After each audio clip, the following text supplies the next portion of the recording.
Check in. Together, we are Jalen Jacoby. What do? We get the people what they want. We have a special guest coming up later, O'Shea Jackson Jr., and another special guest coming up later, Kirk Goldsberry, our Grantland brother. But we start last night in the Bay. The Warriors jumped out to an early lead and never looked back. Bay Area! We will discuss the impact of the injuries to Curry and Harden, but we start with a full team effort from the Warriors. Everyone played their role. Everyone contributed. What did you think about this team effort from the Golden State Warriors? That's exactly what it was. And if you think about it, this is the first time in a playoff game where the Golden State Warriors had all 5 starters score at least 15 points. Just think about that. This is from a team that has won 3 of the last 4 championships. So now that level of balance. If the Splash Brothers don't go off and have a big game, usually it's KD. Yep. If none of them have a huge game, guess what happened in game number 2? Andre Iguodala played really well. Draymond Green was a Swiss Army knife. And now all of a sudden, you get a chance to clamp down defensively. That's what's getting underrated. Because playing against Utah, you saw a lot of gimmicks defensively, right? Yep. All on Harden's side. On his back. On his back, on his hip, forcing him. They're not doing that. Nope. They're playing them straight up. We're going to live with the isolation consequences. We're going to try to contest each time. And the Golden State Warriors did a great job of holding serve on their home floor. I thought that last night was a real good exhibition of just exactly who the Warriors are. Draymond Green getting assists, being efficient. Clay getting hot the way Clay gets hot. For that little period, Steph doing Steph things. Obviously, he was a little injured with his left hand. And KD getting to whatever spot he wanted. It felt like if they wake up in the morning and be like, KD, you're going to get 50 tonight, we're just going to give it to you, he could do it. But also, I want people to pay attention to the fact that the Golden State Warriors, when they're not raining threes and they're not scoring 140 points, they do all of the dirty work. Yep. And the thing that came to mind when I was watching that game was effort plays. Offensive rebounds. They had 18 offensive rebounds. Offensive rebounds were a big part of this game. And 10 steals. That means you take 14 more shots than your opponent. 24 assists, only 12 turnovers. When you go deeper into the box score, their level of effort defensively and just how hard they play is actually why they won. That's a really good point because we focus so much on their individual offensive talents, but offensive rebounds were such a big part of this game. How many times did they get it down to 5 and they actually get a stop? The ball bounces off the rim and they just don't secure the rebound, and the Warriors will kill you off those offensive rebounds because your defense isn't set, you're not in front of your man, and they pass it out, 2 passes, and then you got someone like Clay or Steph with a wide open 3. And like I said, the adage for the Warriors over the last couple of years has been strength in numbers. It's not that anymore. They're relying heavily on the 5 guys that started the game. They're playing the lion's share of the minutes. They're scoring the lion's share of the points. Like, these are the handful of guys that they're truly relying on in this series. Of course, and they all played so well, and the highest score from the bench was Livingston with 6, and then you had Jerebko with 4. Like, they're not getting a lot of bench scoring, but they don't need it in this series. So one thing that played a major role in this game and could continue to play a role in the series is what happened to James Harden. Now, to be fair, he wasn't playing that well before Draymond Green raked him in the eyes, and I don't know exactly, I don't have the medical term for it, but both of his eyes got raked and there's fingers in them, and he had to go back and he was bleeding.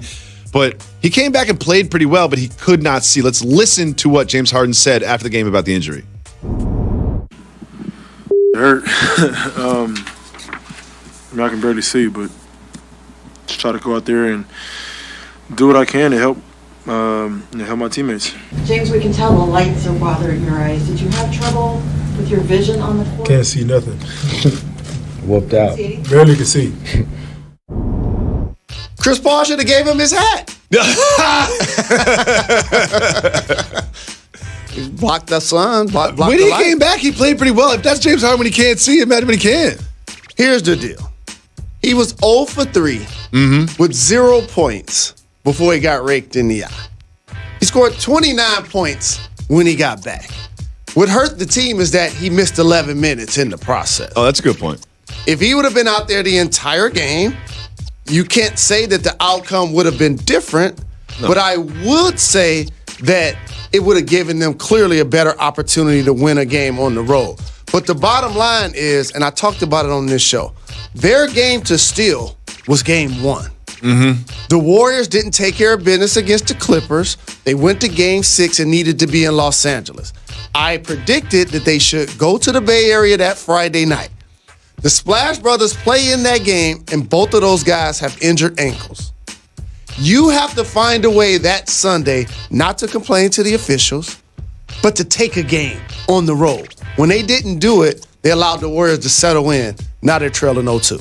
Well, Steph Curry's ankle was ailing him in that Clippers series and game 1, but it was his finger, and there was a moment during this game that could have been a series-swinging moment. Steph Curry was reaching for the ball. It's a freakish kind of play, reaching for the ball, pokes it out, but his finger did the poking, and his finger poked itself out of the socket.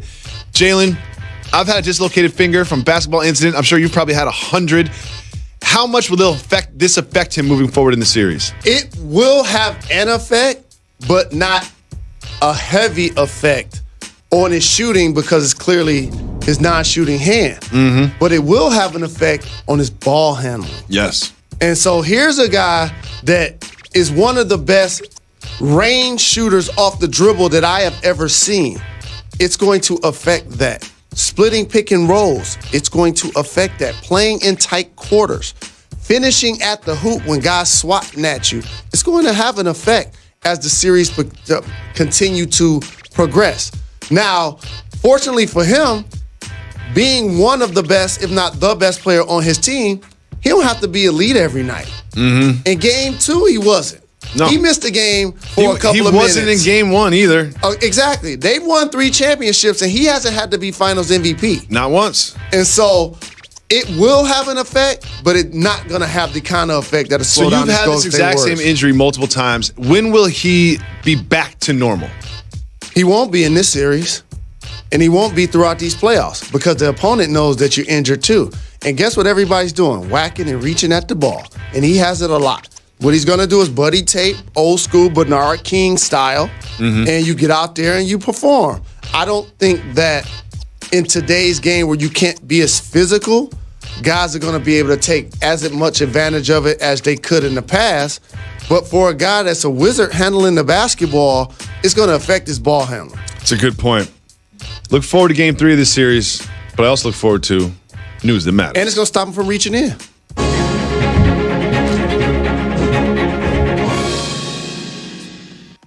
Christian McCaffrey, my favorite running back in the NFL. I'm not sure why. Because he's a white running back. What do you mean? What are you talking about? He showed up to voluntary workouts with the Panthers, and it doesn't look like he needed to. Look at Christian McCaffrey last year versus Christian McCaffrey this year. What do you think about swole, yoked Christian McCaffrey? I think they're definitely going to call him in and make sure that he hasn't been using any performance enhancers. You know, the second that they saw that picture, they sent a representative to training camp. He had muscles on top of muscles. He really did. He really did. He looked like I didn't too even know strong. your muscle can do that. Like, there was a part of me that was like, I don't know if that's going to be good for his game. Like, what is he doing? Is he going to Jersey Shore this summer or something? Hey, but he a beast. He really is. Running out of the backfield, catching out of the backfield. He's going to have an amazing When you showed up to year. training camp, were you in shape? Not as well as I was when training camp ended.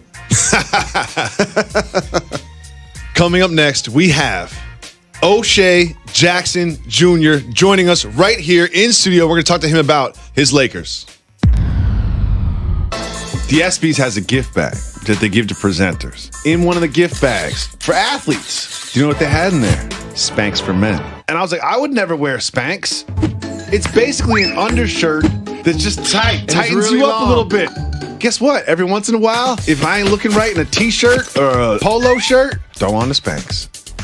Hey, man, our relationship is over. Spanx. Seriously, you better not ever let me catch you wearing a Spanx. I don't know. It's just a word. If they were called something else, if they were called like Under Armour Pro Combat Sports, it'd be like, oh yeah, I got the Under Armour Pro Combat Sports on. We'll get that. Just because I called Spanx, you broke up with me. Got to give the people time.